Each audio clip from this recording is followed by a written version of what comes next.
Rianette, if we could have this little get together, because normally we would kind of be able to, I guess, socialize a little bit during the competition, and for obvious reasons we can't do that.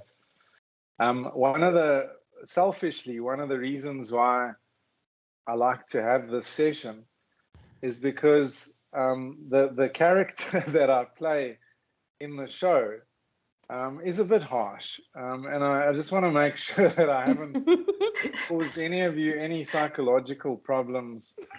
And if I have, I apologize, because that was certainly not the intention.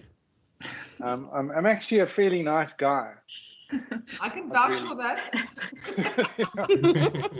No, Rianette says to me, when you're on the show, you are Judge Dredd. So yeah, unfortunately, I have a reputation to uphold. You must understand. Of course. This show was super nerve-wracking. I've done it for what was this now, Rianette? Was this season 7? Well, yeah, in that seat you're number 5, but you have been on it number 7, yeah. Yeah, and I must say I found this year to be quite challenging, just as a judge, just because of the format. Because we would have had time to kind of bump into each other in the passage, and people do generally joke around when they're in person. And I feel like you guys didn't get any of that because, everything was happening virtually. So you literally had a couple of hours to express yourself, and then just kind of, when the camera went off, that was the end of the episode. So I wish you could have experienced it differently, but you all did such an amazing job. Taking part in, I think, what was an industry first, to have a game show, which is really what it turned into this year, online. And I'm very privileged to have worked with all of you. So I just wanted to tell you that. And you're all amazing. What you did show of yourselves. Obviously, I got to know some of you a little bit better because you stayed in the competition a little bit longer. But it was an absolute pleasure. And I think you did yourselves and your companies and the industry proud. So give yourselves a pat on the back or a clap. Yes, round of applause. Thank you, Simon. Thank you. Appreciate it. While we're waiting for Fiona, I might as well kind of just start going through this. So my plan here is I made some notes when I was watching the episodes. It's difficult for me to remember what was actually happening. I'm going to make an admission here as well, publicly. I'd say probably 50% of the questions I was asking, I had no clue what the answers were. Makes us feel better, Simon. If I'd been playing, I would have been out, I think, in the first 4 rounds, never mind in the last 4. So, to get that far, I think really takes a combination of skill and obviously a little bit of luck as well. So, well done for that. But what I thought we could do is, maybe just chat about some of your experiences, look at some of the, I made some notes on what happened in some of the episodes. And of course, as we said goodbye to people, kind of what was going through your head. Before I start, anyone, impressions of this experience, Sumit? Yeah, so for me, it was nerve-wracking, absolutely nerve-wracking. I don't even know how I got out of it in one piece, but I did. But I have to say, it made me stronger than I ever was before. I've actually went and told my bosses that I'm never going to complain that my day job is too difficult anymore after doing this. So yeah, it was a wonderful experience. In hindsight, you think about all of the trials and tribulations, and how tunnel vision can get the better of you, and you can get booted out as quickly as you got in. And yeah, a wonderful learning lesson. I would encourage anyone to do it, Simon. Sumit, do you think, you made it really far. You really put on a good show. I mean, do you think that you would have fared differently in the face-to-face version? I mean, I'm sure you've seen some of the earlier seasons. Yeah, well, Simon, I don't want to comment on that, because when you are in that environment, that is the only time you can actually judge for yourself what's going on and where to from here and how good you can be. So yeah, no further comment in that respect. Master Chaba, Yes. I mean, I really enjoyed our interaction on the cell phone. Yeah, good, thanks. I'm in my pajamas. Well, this is brilliant. When you came back in, not in your pajamas, fortunately. But yeah, you had this amazing sort of bubbly personality, which I think was quite infectious, and I do think that that's one of those things that would have worked really well in person as well, although it did kind of come across on the show. But I mean, you had a couple of bumps in the road. I did. I did. I mean, in episode 5, that was when you went overtime. At the time, they were experiencing a similar problem to Master Chaba, insurers. you've gone 2 minutes over time there. Yeah. And I came down pretty hard on you for that. So I apologize. But I mean, did you take anything away from that episode? You didn't get eliminated then, but Yes. Okay. So I met everyone for breakfast a couple of weeks ago, and I went through the whole. Thanks for the lesson. invite, guys. Appreciate it. But anyway, we were, the whole lessons learned, and I've put it in the article as well. But I tend to be loud. I tend to overpower in every situation that I'm in. I don't know why, but I have this need to just kind of be the loudest voice in the room.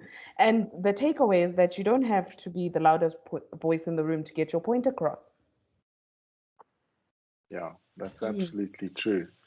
I mean, well, let's have a look here. So you did eventually leave in episode 7, Yes, which was the discovery task. By the way, Sumit, speaking of that discovery task, There's Simon here.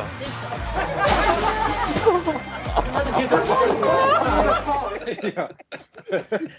No, I can take it as much as I can dish it out. So no hard feelings there. But Master Chaba, you didn't seem to show up in when it counted in that episode. What happened there? No, I honestly, I must tell you, I had never read about trucks, anything about trucks, except maybe here and there a marine cargo claim, and I have to calculate the value of the stock lost and whatnot. But otherwise, it's something I've never been exposed to. And then my mistake was I was so wrapped up in that marsh task that I didn't prepare for the discovery one. Yeah, I did. I spent the whole night busy on that marsh task. Yeah. That was my biggest mistake. I didn't prepare for that one. All the other episodes I actually came prepared. And that was the one episode where I didn't prepare. So another lesson there. Yeah, I tell you. Melissa, you had like an amazing start to the competition. Right now, we're sitting with Melissa in first place. Ozim and Melissa tied in first place. And then we get to episode 5. And we all know, I mean, the FSCA task used to be the one right at the end because it was so tough. And you just couldn't get going. Kevin and Melissa trying to make a comeback at the end. What was going on? Did you not read the material? I mean, is that the... No, I read the material. I promise I read the material. I just don't know. Like, every question, I was like, this is Greek. I have no idea. I'm going to play a guessing game right now because I was like so under panic, so nervous. And I just couldn't see the right answer. I was just like, no, I never read this stuff. It was like I didn't know what was happening. Yeah, I mean, let's talk about this issue with getting the material, because we didn't do this in prior seasons, but we knew because you don't have a lot of time to prepare, you had to get the stuff ahead of time, you know, to have a good showing. But I mean, does it actually help? Because you're under pressure, you've only got seconds to make a decision. John, you're nodding your head there. No, for sure. I think it helped me a lot. It really makes a big difference. Some of the stuff was completely new to me, and if I didn't read that material, I probably wouldn't have gone as far as I did, especially on some of the topics that is not every day, especially with the FSCA, for example. You always read the odd article here, but you don't really get into it really intensely, and that is why it really made a big difference for me. So you could actually remember stuff when the questions were coming up. Yeah, but I must add also the pressure, just especially where there's percentages where you know it's somewhere in the region of 60-70%, and then Simon is giving you 61, 62, 63, 64%. There's options, and you just, yeah. But I completely is forward. Just on the subject of the questions, I'll let you in on a little secret. May I, René? Yeah. So when we were kind of doing the filming, I'd kind of picked up that, you know, there were a couple of questions that just really didn't make sense to me. I mean, more than normal, actually. So we had this moment of panic where we realized that some of the questions that had been set up actually had the incorrect answers. So we had to quickly go away, redo all of the questions as Charmaine kind of like, while everybody was coming into the meeting room, getting ready for the episodes, sort of redoing the questions. So I think we also learned a valuable lesson there, just in terms of the prep work. So yeah, but I'm glad it was of some assistance. But while we're still with you, John, when you left in episode 6, in that Hollard one, and you'd kind of made that reference to cyber. All right, John. I would say for sure cheaper cyber risk insurance, as in the global risk report. This was. I mean, why did you do that? I know everybody's talking about cyber, but what was kind of going? Would you have done it differently now? Well, to be honest, Simon, some of the reading material that we had was on cyber, and the reading material was always, yeah, so it was obviously worldwide, so it wasn't specific for South Africa, and that was one of the threats that was listed. So that is the one mistake that I made. But although I had 2 or 3 ideas, and yeah, I just went with that one, and unfortunately that was not the right one. Yeah. Okay. Well, I mean, I think that was a really tough task. I just want to check here. Was that, has my fellow judge joined us yet? Oh, John, that was the one where you were kind of borderline with Taffy. It was just the 2 of you. He gave a more kind of generic answer, and, you know, it kind of wasn't so focused on one particular risk, which I think was what let you down. Because it wasn't about businesses not having a cyber exposure. It was kind of like, you know, what is there on their list of priorities? And Taffy kind of managed to nail that when it counted. Taffy. I agree. Yes, Simon. I mean, you had some good run-ins in getting into those last 4 episodes. But I remember in episode 7, which is the one where you actually left, before we actually announced who was going home, you just kind of dropped your head like. The emotions are high. Yeah, I knew. Did you know? I knew. Could you have done it differently? I knew. Yeah, I could have. It's crazy, like, especially the day even John, we went against each other. I remember calling him afterwards, trying to chat to him, because me and John, we know each other from way back. I was just checking to make sure we were cool. Yeah, now you know why I'm making this call. Are we cool, guys? Yeah, I know, but yeah, I think things could have been differently had I showed up, because I also saw that I kind of shy away from especially the Q&A. Jeez, I've never been nervous in my life. You know, it's so funny, like when people, like when the series were being aired, right? People be telling you, I've been answering this question. These are the answers and all that. But I'm like, guys, in the moment, it's not as easy as you feel. Because you guys are only exposed to 30 minutes. All of us have been there for hours doing this thing. It was just something else. But yeah, all things considered, I think I could have done things differently to give myself a fair shot, I think. okay, Yeah. well, it was you had a well played game there. I see Dimitri's disappeared off the screen now. Dimitri, say something. I think MS Teams will bring you back onto it'll bring you back into the picture again. I wanted to chat to the two of you together. Firstly, congratulations, Fiona. I mean, you played an excellent game. You're absolutely a deserved winner. And yeah, I mean, I absolutely wish you the best, and I hope you can be the ambassador that we think you can be with this. So congratulations again. Thank you very much. Yeah, no, congrats, Fiona. The reason why I wanted to chat to you and Dimitri together, Dimitri, is your camera on? My camera's on, Simon. Oh, there you are. Okay. So yeah, I think the Teams grid is full. That's why it's doing it this way. Yes. So, Dimitri, you actually were head to head with Fiona in a vote. I ask you, Anele, could you hold up your piece of paper, please?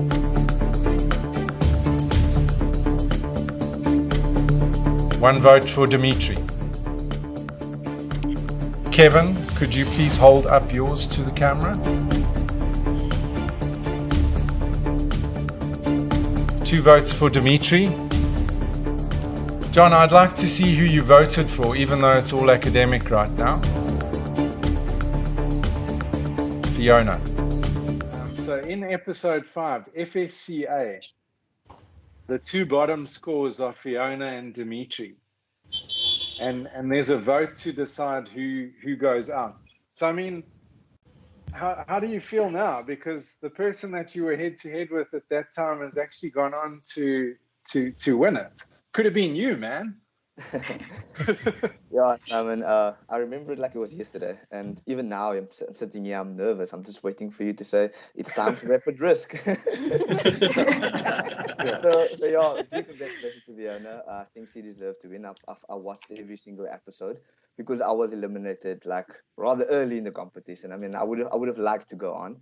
But I think my lesson learned was exactly the opposite of that of Matsusaba, where she should have just spoke less. I should have just done the opposite and like just stepped up. But yeah, there was just a lot of things going on that day, and I just did not pitch up. I would have hated for Fiona to be the one to leave, because when we were in our little meeting room, I told the guys, I think it's me, and you know what, I didn't step up today, so no hard feelings. I mean, I probably took it upon myself. I let myself down, so I was ready to actually leave the competition, even though it was still early, and I would have loved to stay on. But I feel like just in that moment, in that episode, I was the weak link, and Fiona deserved to go through.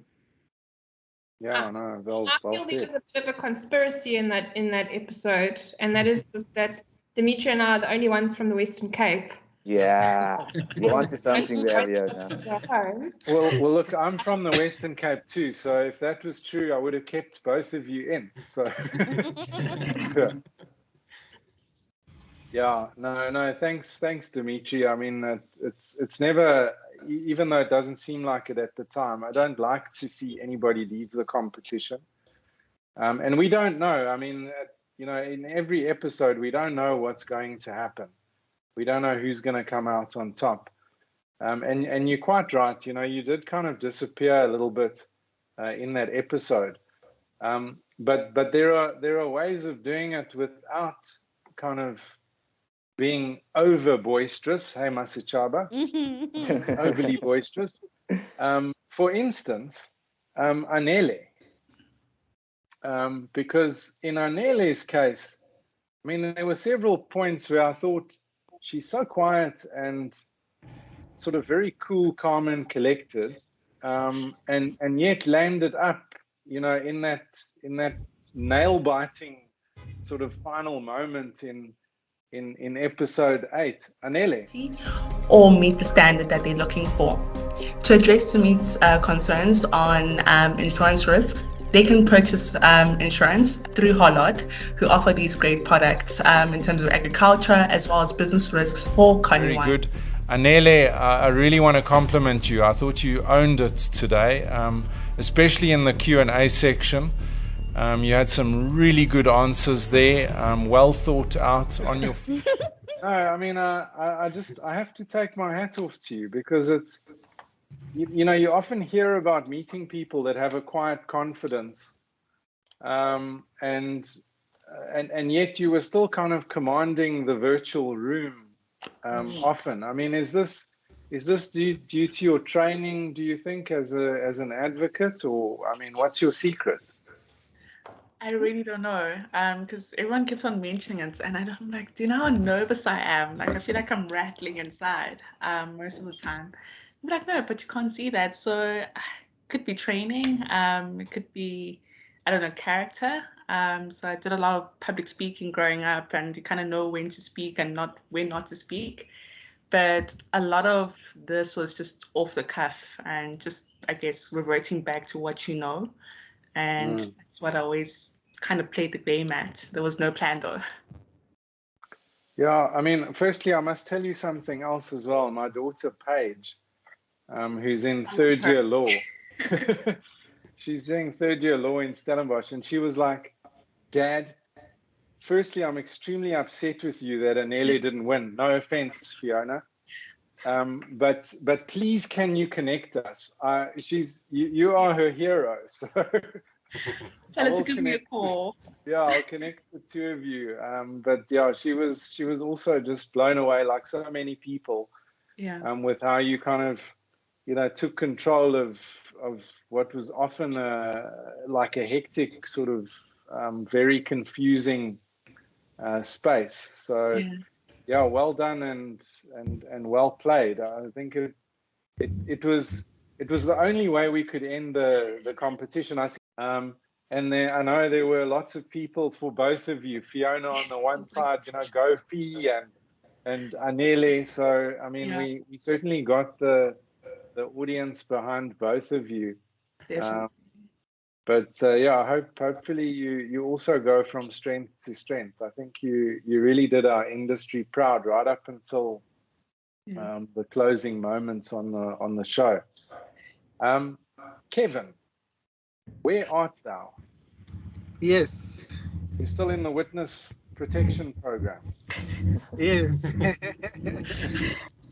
Kevin, you left us in episode 6. Yes. Answer. Failing as one would expect it to. Change your strategy, Kevin. You're rooted to the bottom of the table, but it's not too late to grab those bonus points. Fiona is kind of like, did you read the material, or I mean, did you just have an attack of nerves? I just had an attack of nerves. But again, I didn't read all the material. So those questions, I was like, I won't lie, I was in a blank. You just went into a blank space? Yes. Yeah, no, look, man, I know it's tricky, and at least when you're broking, you've got to, well, not all the time, but you have some time to kind of prepare properly for the meeting. And I guess you have the control over the meeting if you're broking as well. You can kind of, you go in with an agenda, you know what you want to tell the client. Yes. But yeah, just sort of on the note of being the mean Judge Dredd, I fashioned this character on every horrible boss that I've ever had in my 30-year career. But the reason why we keep doing it in the competition isn't just for the entertainment value, but I'm sure you've experienced this. You often find that you've got curveballs kind of thrown your way in a meeting, or you, especially if you're client facing, clients don't really want to see their brokers or their insurers. You know, it's definitely part of that grudge purchase environment, I guess. Do you guys find that? Fiona, you're nodding. Yeah, insurance is an amazing thing because nobody really wants to pay for it until you need it. And when you need it and you haven't paid for it, it's after the fact. But it's a very difficult thing to purchase as a client because you don't know how good it is until that point that you actually need it. Yes. You know, so it's this dance, like a parachute, back and forth. Yeah, it's a dance. Yeah. I need it, but it's expensive. But what if I don't use it? But what if I need to use it? All these questions, and it's not, you know, it's not like me selling you a thing that you can touch and feel. You can't really feel it. Yeah. So that's where I find the perception becomes a bit of a, you know, from a purchasing point of view, becomes a problem.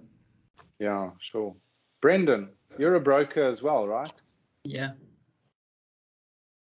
So, I mean, do you find your engagements with clients, have you ever encountered a judge dread?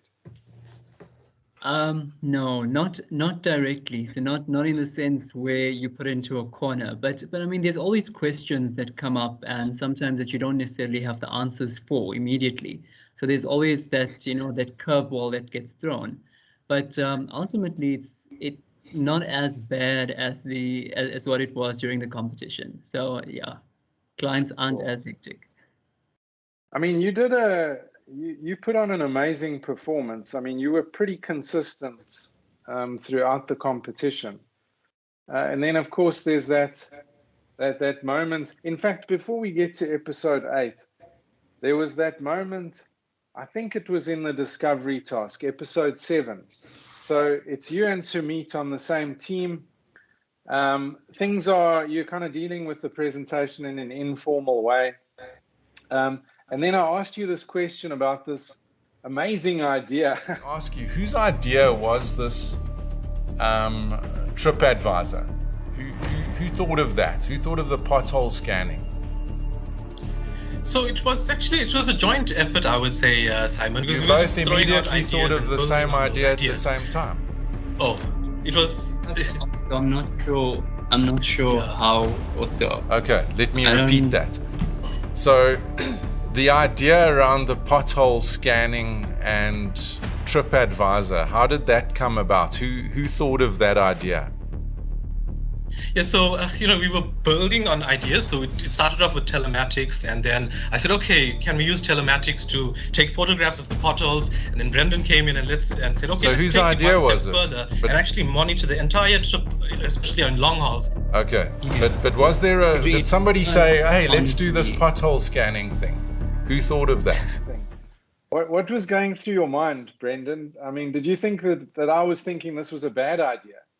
No, not so what actually happened on the day. So I don't know if you guys realize, but I was disconnected for like a minute or so.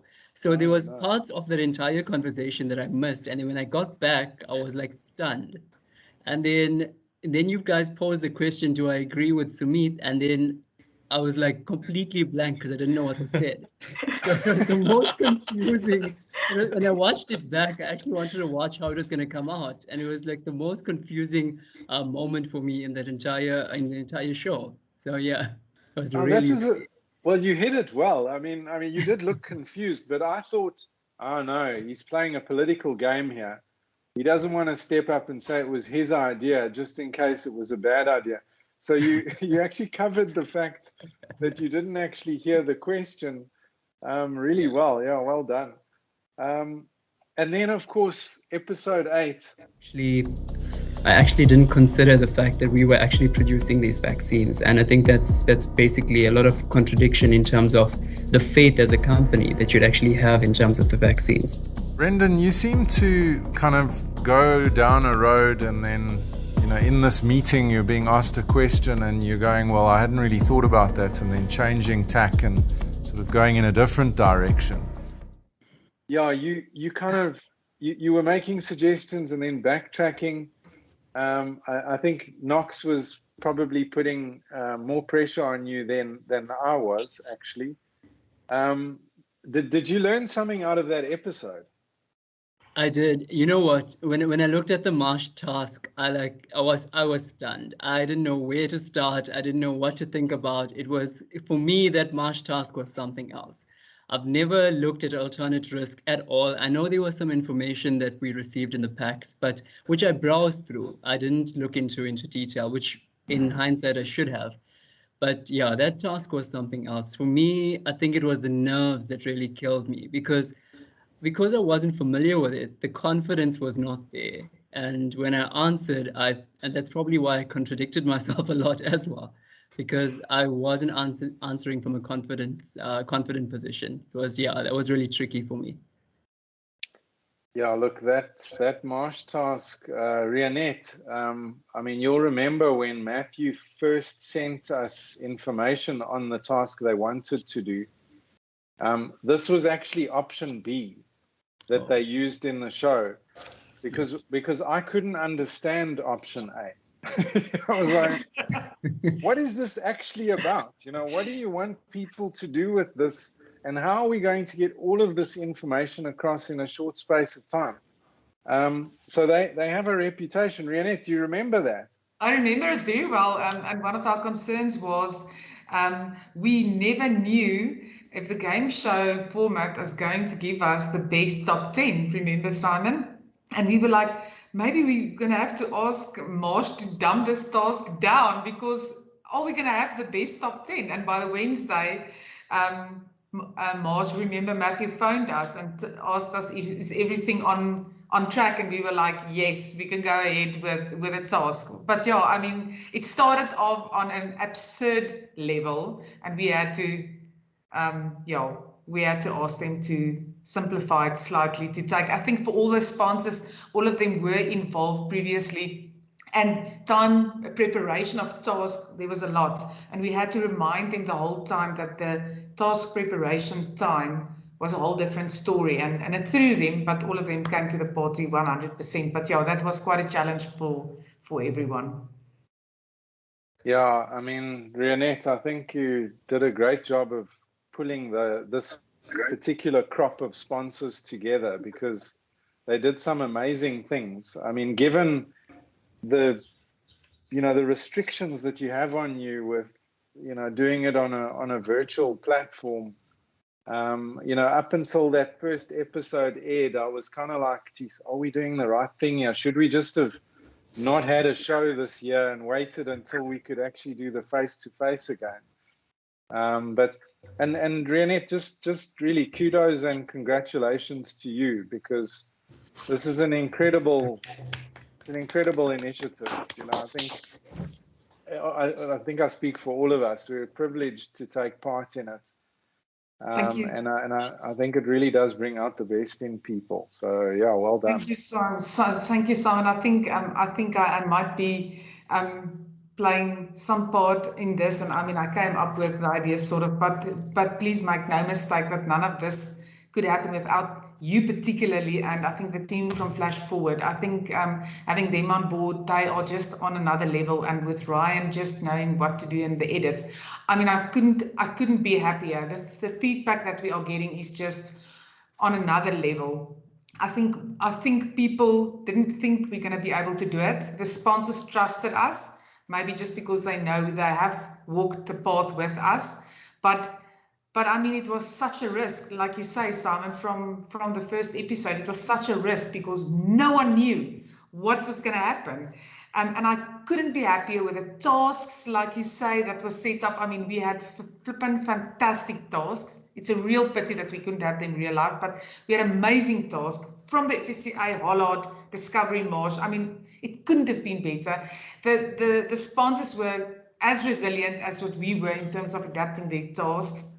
And I think with Ryan and them, the end product was just amazing. Although the episodes was an hour, it's always also the longest episodes we've ever had. It didn't feel like an hour. I think the social media interaction and everyone and the amount of knowledge transfer for me was just a lot more than with any other year. So yeah, major team effort, but I am super happy with how this turned out. Goodness, because it could have gone in a whole different direction.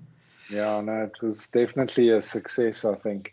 Speaking about the length of the episodes, an hour, geez, most of them felt like 4 or 5 hours to me. Do you agree, guys? The recording was, but not the end result. Yeah.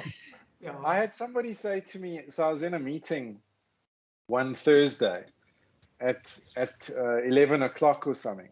Someone was like, how are you actually doing this? Because you're like hosting a show and you're having a meeting. I was like, yeah, no, it takes a lot of skill. It's like, you've got to know how to operate in virtual space. So, Knox, you quietly crept into the meeting there. I'm not sure you can hear me. Are you there? I'm here. So I thought everybody would be playing Rapid Risk first, and then I would jump in with the fabulousness. Yeah, no, my esteemed co-judge, it was an absolute pleasure having you on the show. Even though I know you hate me. To ask you about though, there's this WhatsApp chat that's been brought to my attention. I see you said, I hate Judge Dredd, like hate him, hate him, hate him. Crying faces, sweating. Hope you organized counseling after this year's competition. Do you want to kind of talk me through that? I mean, hate is a pretty strong word.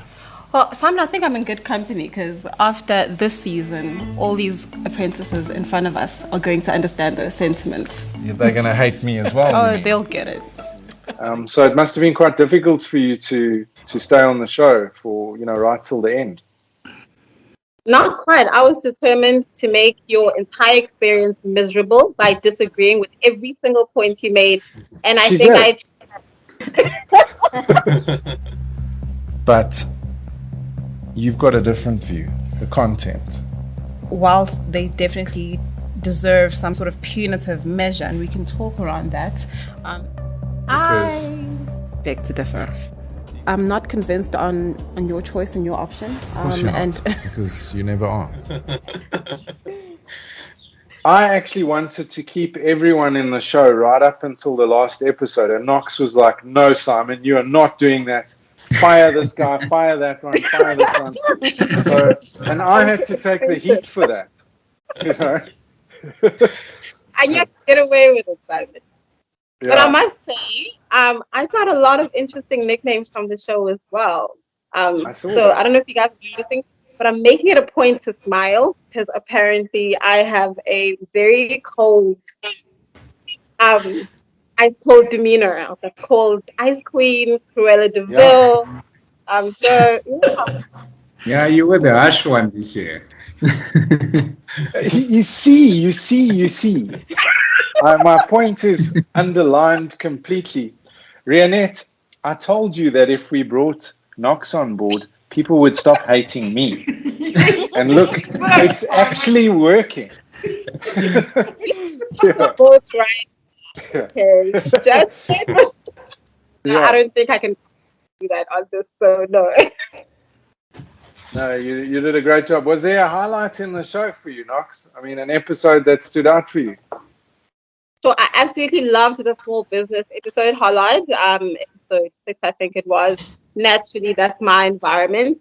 But in terms of highlights, I think I'll highlight something that I didn't quite expect. And I don't think it came through in the show, but definitely behind the scenes. I don't know if the contestants know this. But I definitely had very emotional moments. And I think it comes from that being or having that experience of being on both sides of the table. And, at that point when you're firing someone, I don't know what that's like. But I can empathize with being in a position where you're aspiring to something and, this is in that moment your dream. and to have it extinguished. And there was an incident, it didn't make it on screen, obviously, where Simon fired the wrong person. And we had to do a retake. Yeah, you wanted to fire. Did you fire or did you want to fire? No, I think I made an error in episode 5. And he fired our witness. I didn't count those votes properly, so I got a little confused. But yes, I mean, hey, it's live TV, you know, things go. For me, it was super emotional because I mean, we laughed it off, but in that moment, I think Dimitri was the one who was going, and you accidentally fired Fiona. And then we had to retake and actually fire Dimitri. And so he went through that twice, and I was watching his face the whole time. Dimitri, you can correct me. And my heart just sank. And literally, I was welling up with tears, and then we had a power cut. So if we had continued filming for 3 more seconds, I would have had tears dropping. So that was one of those moments where I was like, I don't think I anticipated being that emotionally vested. But I definitely felt each person's journey whilst trying to remain impartial and pick the correct person to be the winner. So that was probably the most interesting part of it for me. Yeah, we actually, thanks for mentioning that, and apologies to you, Dimitri, and of course to you too, Fiona, for that error in episode 5. We're obviously doing a behind the scenes here, but I remember in Rionette, which season was it where we were in person? So we were sitting in a room at a boardroom table, and I dismissed someone. I think it was Keith. Yes, I think it was. I dismissed Keith, but there was a glitch or something went wrong in the filming. So they all had to leave the room, come back in, pretend he wasn't fired yet, and I had to do it again. It's like putting this guy through absolute hell.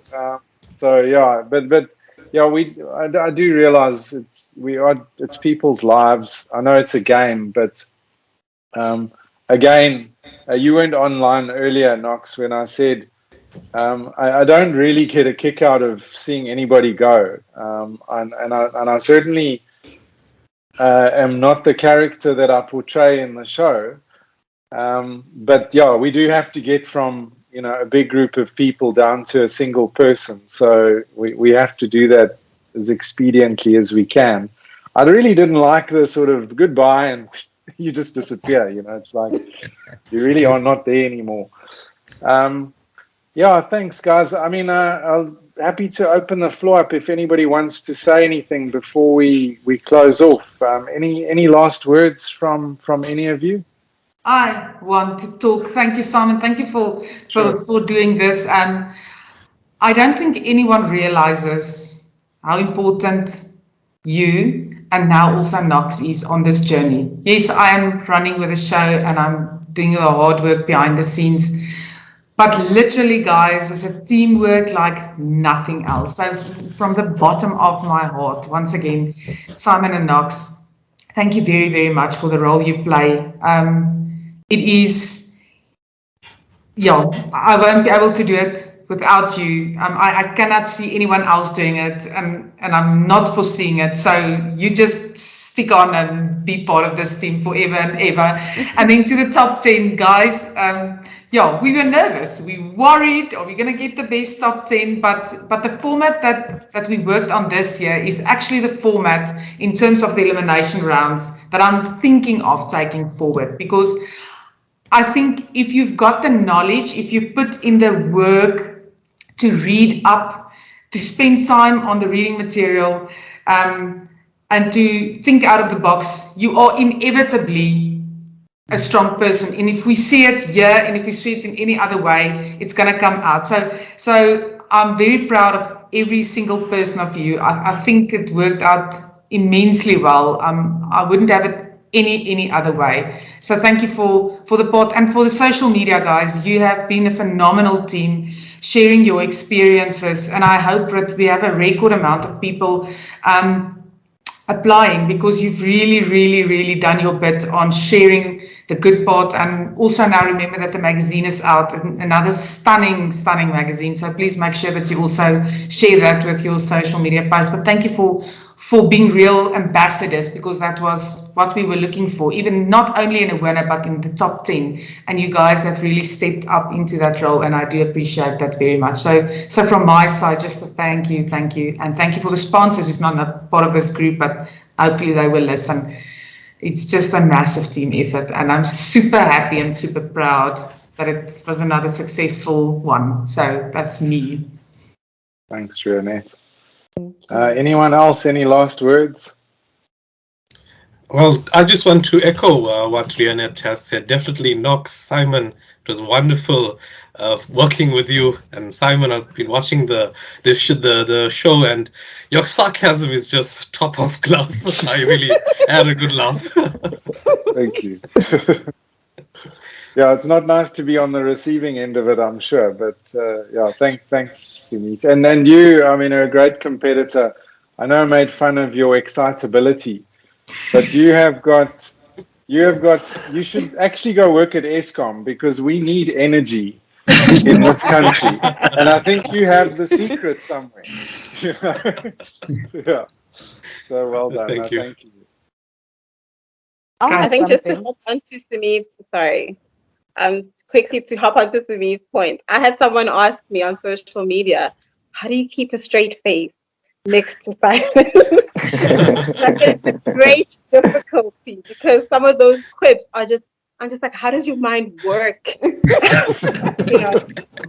Agree. So absolutely brilliant, Simon. It was an absolute honor being next to you, and you made my first time behind the judges table absolutely phenomenal. So thank you. And to everybody else, I think just the courage to show up and to step up. Nobody quite understands until you've been in the position. So I really commend every single one of you. And I may have grilled you and given you a hard time, but I think we're just trying to apply that pressure to force the diamond in each and every one of you out. So I hope you take it that way. And I hope that now you know that you've got a deeper level of capability within you. And you really do something with that. This is fantastic exposure. And I'm looking forward to literally watching every single one of you rise and grow from this and do amazing things in the industry, because you're absolutely capable. So it is an honor meeting you. And yeah, I look forward to interacting with you in real life someday. Well said. So I want to say something actually about Fiona. So when I got eliminated, obviously I was upset because I wanted to win. But in retrospect, from reading what Fiona has written in the past couple of weeks through the episodes, I could not have articulated anything that well. And I think really Fiona was the best person to win. Hands down. Every time I read something that Fiona has written or I listen to her speak, I'm actually like, this is amazing. I almost said a bad word, but yes. No, really, like Fiona's amazing. No, 100%. I agree. Thanks, Masachaba. Well done, Fiona. I said to Brendan on one of his comments on something that I wrote, I think it was on Friday, after the come down from the announcement of winning, was it takes one to know one. And I think in this room, everybody around this table right now, virtually, because we can't be in person, it takes one amazing soul to know another amazing soul, and everybody has brought their A game. And I'm so proud to know all of you. Really, I am, and I'm so glad I met every single one of you on this journey. There were times that I was just thinking maybe I should just go home because I've got work to do, and I'm really glad I didn't go home. I'm glad I stuck with it. Yeah. So it's just been. I still can't quite believe it at times. Sometimes I feel like I'm going to wake up and it's been a dream. But all of you, you all amazing. So thank you. Well said. Agreed. Thanks. Well done. Go, Knox. Now I was just going to say, Fiona, welcome to the winner circle.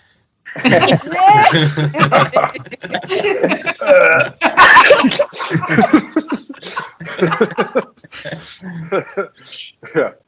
Go for it, Dimitri. No, I just wanted to say to Knox that I was having my earphones on that episode, and I actually heard something in the background, and I heard you getting emotional, and yeah, I mean, as Simon said, the buy and zoom off, I think that was in that episode. It needed to happen because you should have seen tears rolling down my face if I had to stay on longer. So yeah, it was disappointing, and I could hear your emotion, and that made it even more emotional for me. So yeah, boy, do I feel amazing right now. Everyone loves you, Simon. Everyone who watches the show just loves Simon. It's all about me, really. I mean, you guys are just props. And you know, I wrote such nice things about you in my article, but they took it out. Really didn't want to see it. You have to take out the lies. Yeah, no, you guys are under no obligation to say anything nice about me, but I did enjoy working with you. It was a great season. So yeah, amazing. And well done to all of you once again. Yeah. Okay, guys, I'm hoping we can, get together for a sort of some kind of lunch or something at some point. If you're an anti-vaxxer, please get over it. Let's get it. Let's go and eat and have fun together. Yeah. And I'm sure we'll be able to do that. Hopefully before the end of the year, but at the beginning of next year. And again, well done to all of you. It was a trailblazing season, never been done before, and I don't think we could have hoped for it to have worked out better. So yeah, well done, and clap, and I salute all of you. And that's a wrap for the Insurance Apprentice Season 7. Special thanks to all of our sponsors throughout the season for making this happen. And of course, thank you to Matt and to Marsh. What a brilliant way to end the season. And to Knox, your support and of course never agreeing with me throughout this season. I really appreciate it. But thank you. Thanks for your support. And of course, to Old Mutual Insure, our studio sponsor, thank you very much. And a big thank you to our viewers for tuning in. I'm Simon Colman, and this is me signing off for the Insurance Apprentice 2021. Until next year, be safe and goodbye.